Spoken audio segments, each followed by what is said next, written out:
Hi, I'm Stephanie. And I'm Zach, and this is episode 600 of the Lawyerist Podcast, part of the Legal Talk Network. Today, I talk with Stephanie about how to start a law firm in part one of our four-part series, where you can find the rest of it on our YouTube channel. Stephanie, what are we talking about today, and what is this How to Start a Law Firm series? Yeah, I would say, I love you, Zach. I would even go a step further and say it's not even how to start a law firm. It's how to design a business that you love and that you want. Because the reality is starting a law firm doesn't make you a business owner, but designing one does. Oh, man. Okay. I'm gonna stop right there, and we're gonna go right into part one of our four-part series on how to design a law firm.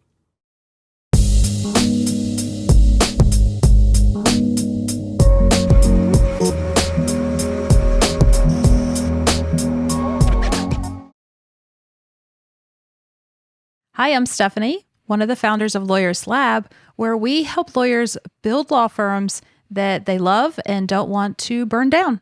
Stephanie, I think it was tough making the decision of whether you should introduce yourself as a guest on this show. I hope that you need no real introduction on this. I hope that people that are listening to this show know that you're one of the founders of Lawyerist Lab and what we do in Lab. One of the things we do is help lawyers start and run their businesses. So I wanted to do an episode. I think this is episode 600, but we wanted to do an episode or series of episodes on how to do just that. Some of the things that we think about when starting law firms. We've done episodes on this before, and we'll put in the show notes other episodes on how to start a law firm. We've done 5 steps you should take. They've been on the mechanics of starting a law firm. There's checklists, there's setup, a lot of the practical stuff. But you and I wanted to have a different conversation this time. What's different about this one? Yeah, I think this episode really is focused on the business model decisions that lawyers should be making, and not simply hanging a shingle, practicing law, and thinking that the business decisions can come later.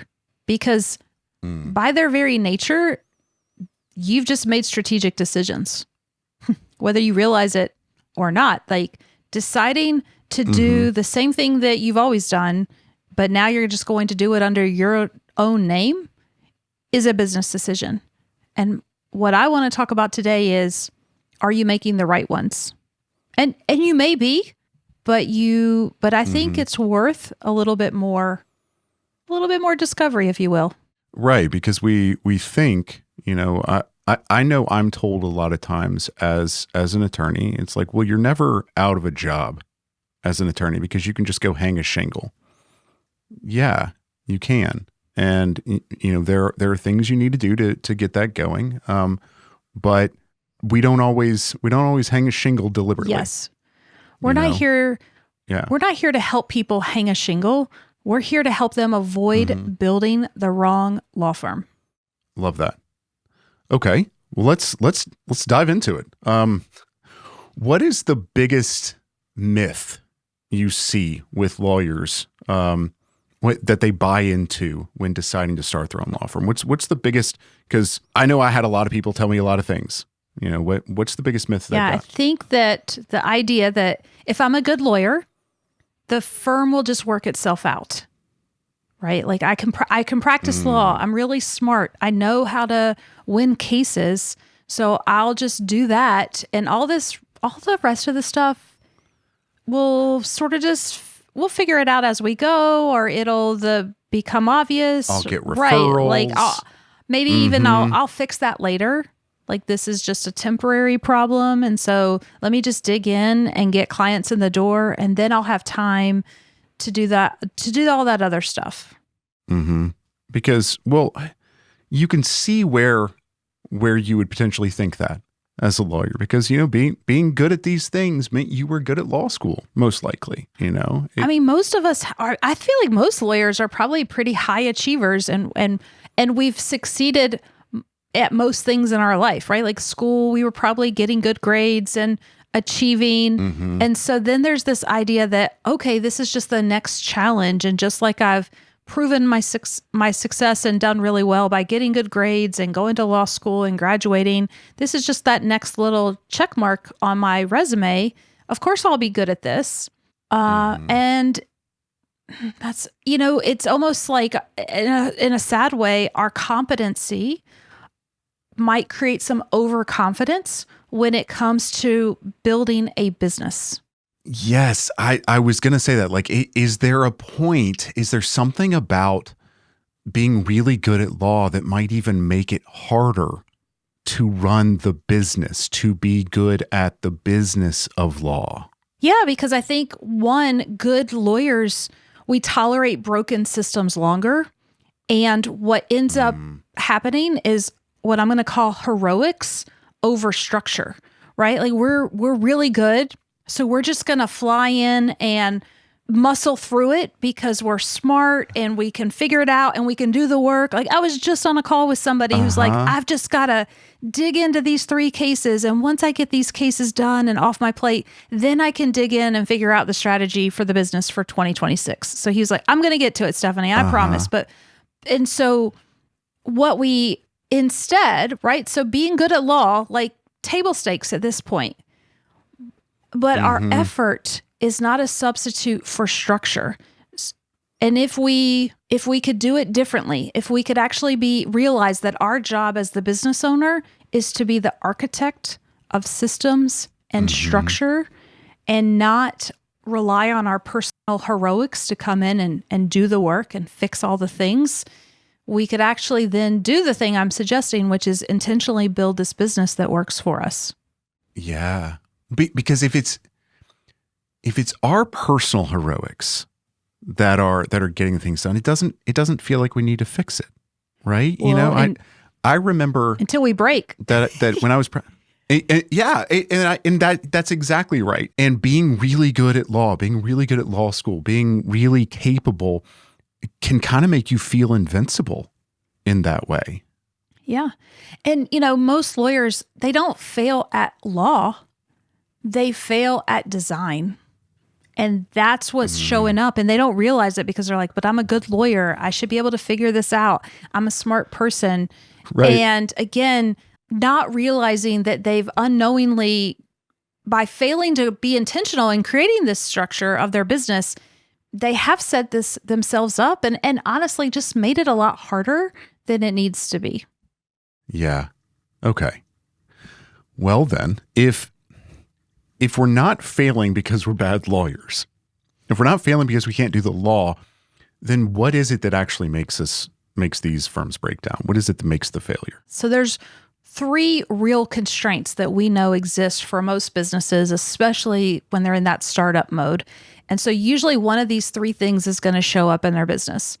The first is cash volatility, right? We know this a lot of times, especially when we're in startup mode. Cash is coming in, revenue is coming in, but it's very uneven. We see these dips and highs and valleys, right? But sadly, with our business, our fixes our expenses are fixed. Like rent has to be paid exactly. every month. The landlord doesn't care that you didn't hit that contingency fee, or so and so didn't pay you. Or I just wrote a blog article that you can find on the website talking about lockup, right? Like a lot of times we're doing the work on day 1, we're not invoicing it for 30 more days. And then a lot of times if we say it's not due for 30 days after that, and then we have AR issues, it might be 4 or 5 months or more before we're receiving the cash for the work that we're doing. And yet those expenses need to be paid. Rent has to be paid and the lights have to be paid and our payroll has to be paid. So that cash volatility when we're a startup is really prevalent. And I don't care how good a lawyer you are. Being good at law doesn't change that. I think the second constraint that we really see a lot. And this is probably why most people are coming to us, because it's that personal decision. It's founder time. The owner becomes the bottleneck for everything. Every decision is running through them. Even if they're able, they get to the point where like, okay, I can scale, I can hire a few people. If they haven't thought about that intentionally and building those systems, everything's still coming to them. And we hear it so much. I know you hear it too. Like, I'm the bottleneck. Nothing happens without me being involved at some point. Or similarly, and this can be just as problematic, if I'm not paying attention to things, they start to slip and fail. Yeah. And that's a systems thing, you know? Yeah, absolutely. Yeah. And then the third constraint is decision fatigue. And we're really seeing this right now too. Everything that runs through that one brain, it's so weighing on us individually. And, you know, I think one of the things that is important to acknowledge is that law firms rarely collapse, right? We don't wake up one day and suddenly everything, you know, drops. Instead, it's like they quietly trap their owners over time. Oh, I'm going to sit on that for a second, because I can feel a lot of people going, I feel that, you know, the how do I get out of this? Because you look at the first two things, or the second two things, the founder time and the decision fatigue, 100% that's dealt with through heroics. And if I don't have the heroics put into that, I'm trapped.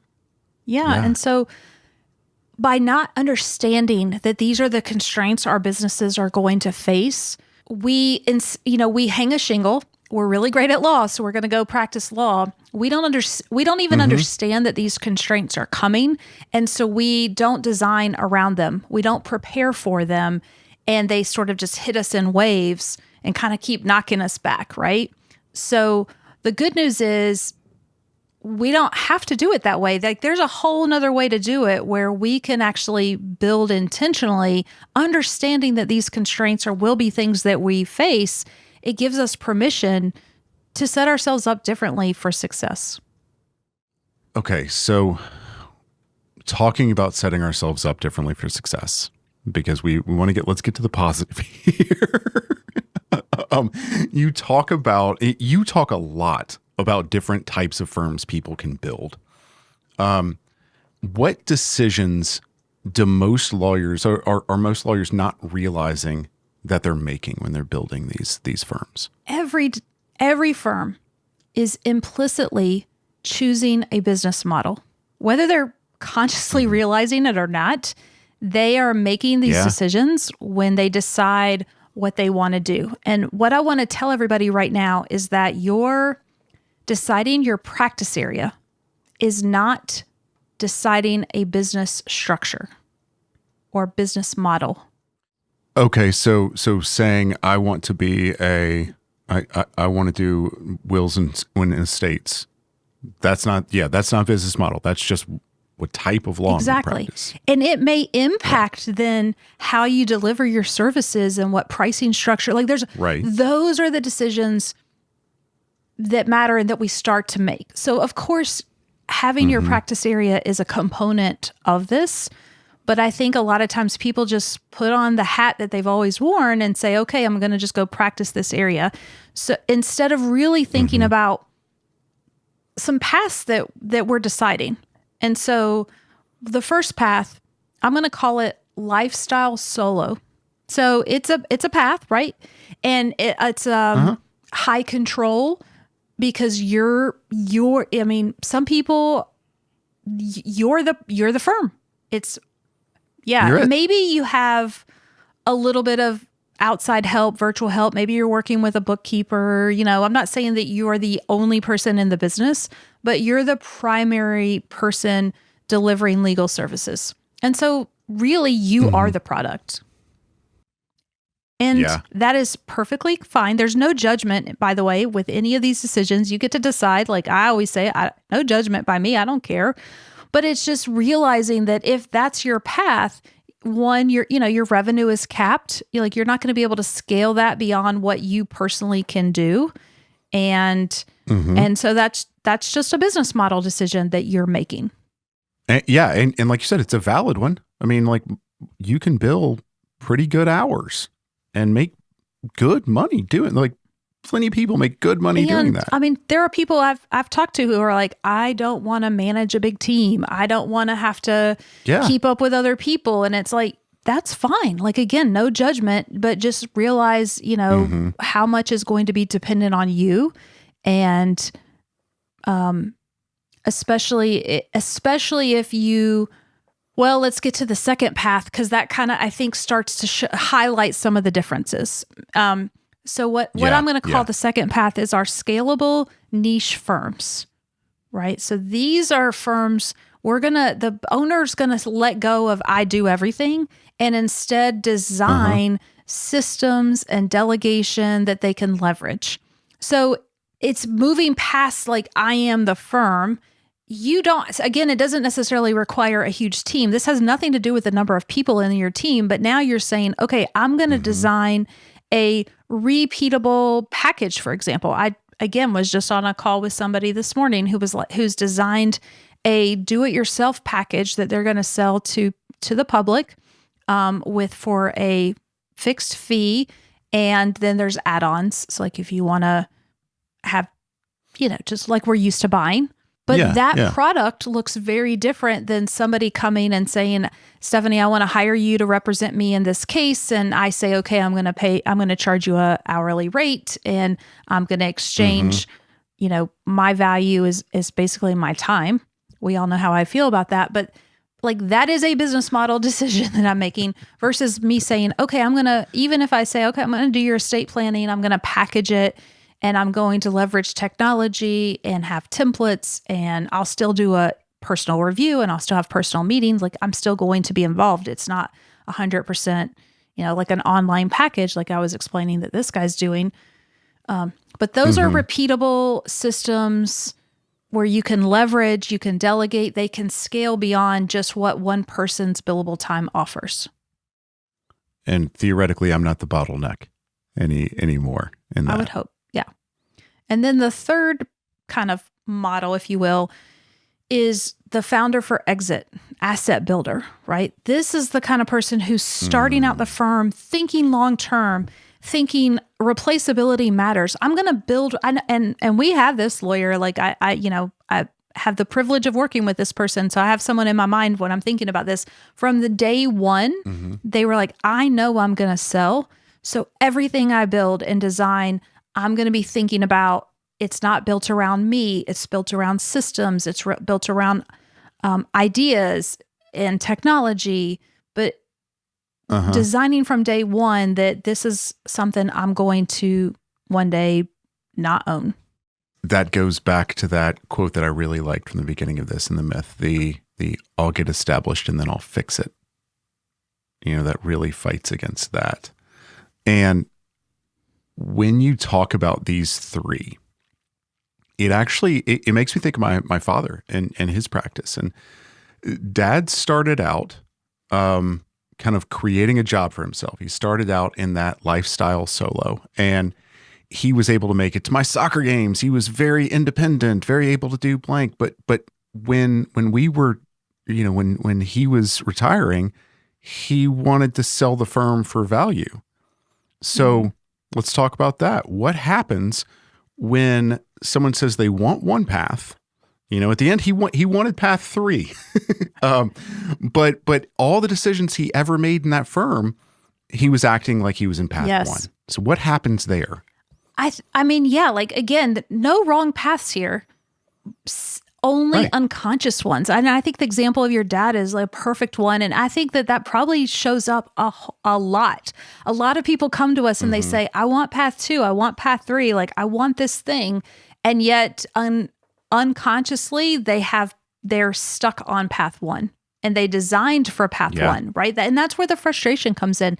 They want to scale, but they priced it wrong. They want freedom. They want their time back, but they refuse to delegate. And so this conflict, it shows up as burnout and resentment and even chaos, but it really comes back a lot of times to, well, what's the design? What's the business model that we've designed and we've built knowingly or not? I mean, and is that design going to support those ultimate goals that you have? Because I can see all the things, as we're talking here, I can see all the things that I hear from attorneys that make them feel like they're trapped in one of the paths, and it goes back to choice one. It goes back to day one of what am I building? How? Because that client that you can't quite shake the way that you're billing them because you want to go to a different billing model, but they're on hourly. Well, if you had wanted to do this new billing model, you probably would have started differently with them. And okay, if someone's listening to this and they think, I don't want to do the wrong thing. I know which one I want. I want to choose one correctly. How do they actually decide which one of those paths? Again, any of those paths has value and is great. How do they decide which one of those paths makes sense for them? I think it comes back to a couple of questions. And the first question is, how do my clients actually buy? And so, because that really is such a fundamental piece to all of this, what is it that we're delivering and who are we delivering it to and how are we pricing it? There's so many options. There's so many more options beyond just the billable hour, and we have so many. I know we've done shows on this before, and this is obviously something I get excited about, but you don't have to only bill by the hour. There's a lot of possibilities in there, but part of that is thinking about, so it's not necessarily just how you charge, but like, what is it you're selling? Is it something that's urgent and comes in fast, or something somebody's contemplated over a long period of time? Is it a one-time, they're coming to you once, or is it repeatable? Thinking through what you sell, how your clients buy from you, what you're selling them is obviously the most critical step. And if you take nothing else away from this episode, it's that don't just do that by default, because that's what most lawyers do is they just know how they did it at their old firm, or if they've never been at a firm, like how every firm down the street does it. And they just pick a rate kind of based on what everyone around them in the same number of years seems to be charging. And that's the default decision that's setting a whole bunch of other, that's like the domino in this path that I'm suggesting, hit pause and really be thoughtful about who you're serving and why you're serving them and what that looks like. Whether, and again, there's lots of variables in there. Do you want to be high end and bespoke, or do you want to serve more people, maybe at a limited scope, and scope that out and price it differently? Like, again, there's so many things, but that's really the first step. We could probably spend a whole episode on that, but. And I'm sure we will in the future. But the thing that I get out of that is looking at it from their perspective instead of looking at it from my perspective. And I think that's fundamental to what you're saying here too, is how does my client actually buy from their perspective? Yeah. And how do you want to sell to them? Right. So you get to have some agency in this. It's maybe that's the message here, is that you have agency and it's not a default decision. I like that. Yeah, me too. All right. Question. Second diagnostic question that somebody could, if they're listening right now and they're like, okay, what else do I do? Ask yourself what breaks first if demand doubles. If suddenly tomorrow, twice as many potential clients were knocking on your door, what's going to break? I love that. Like, if I'm wildly successful, where do I fall apart? Yeah. And is it you personally? Because that's going to be telling. If you can't handle any more work, if your delivery model breaks because it's not set up to scale, then again, this is just information that you're gathering about the systems and the way you've designed them. Yeah. And do you not have enough cash? Do you not, do you not have proper intake? Yeah. I like that. And then the third thing I'd say for people to think about is, what do I want from this firm to be able to do for me personally in 5 years? Because we're the owners. we're building this business. You've heard me say this before. This business should exist to serve us. Like, to your point, hopefully we aren't just creating a job for ourselves. We really are being intentional about creating a business. So what is it we want from that business? Do we need it to provide us income or flexibility or leverage, or are we setting up for an exit? Whatever that is, there are, again, no wrong answers. You just need to understand which path you're on so that you can start building and being intentional with your decisions now. For me, in my brain, this sounds like a place where people would overthink, would get stuck, would just turn their wheels for a while. Totally get that. And I guess here's what I'd say. As lawyers, because I'm a lawyer, so I can say this. We're often perfectionists, and that's the trap we get into, is thinking, okay, I need to be perfect. And so we almost don't make make decisions because we're so worried, are we making the wrong ones? So I guess I would just say clarity beats certainty at this stage.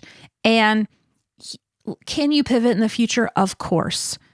But making sure we're taking the first couple of steps, right, down this path, and being intentional about what that path is going to really help. So you probably know in your gut, even just listening to this just now, you probably have a sense of, okay, I know where I want to be.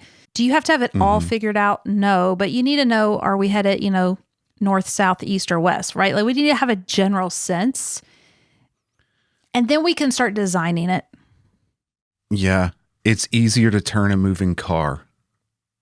That phrase used to make more sense before we had automatic steering, but it's easier to turn a moving car. I remember my father would always say, and I think that gets to clarity beats certainty. But what do you mean by clarity beats certainty? What is clarity versus certainty? I think people might get hung up on that. Let me give you some kind of takeaways, right? Like, decide. So decide which firm is which path do you want to be on? And just write down what is your firm? What is it? And what is it not? Simply starting with that clarity will take you a long way. Because you'd be surprised. Gotcha. You'd be surprised how many people kind of come in and they just say, well, I just want to practice law. I just want to make some money or have some flexibility. I mean, none of that's wrong, but just having a little bit more clarity around, what does that actually mean? Do you want a lifestyle solo practice? Do you want to build a team, or you want it to primarily be about you? Again, no wrong answers, right? Do you want to be able to scale this thing? If so, what does that mean to you? Scale doesn't have to mean people. It can be caseload, but we got to build intentionally for that. So what does that growth look like, and how big do you want to get? Again, not necessarily in terms of people, but money. Like, how much income do you need this thing? And be realistic. I love dreaming and shooting for the sky too, and that's one of the things that I do with people is okay, we have this goal. Now we're going to back into and understand what that would take to get there.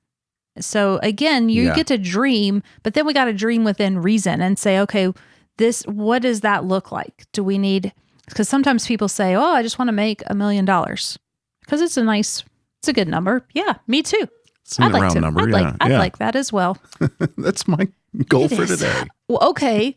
Well, how many people, would we have to serve? What's our average? So then there's math that we could use to back into that, right? And we do capacity planning inside a lab with folks too.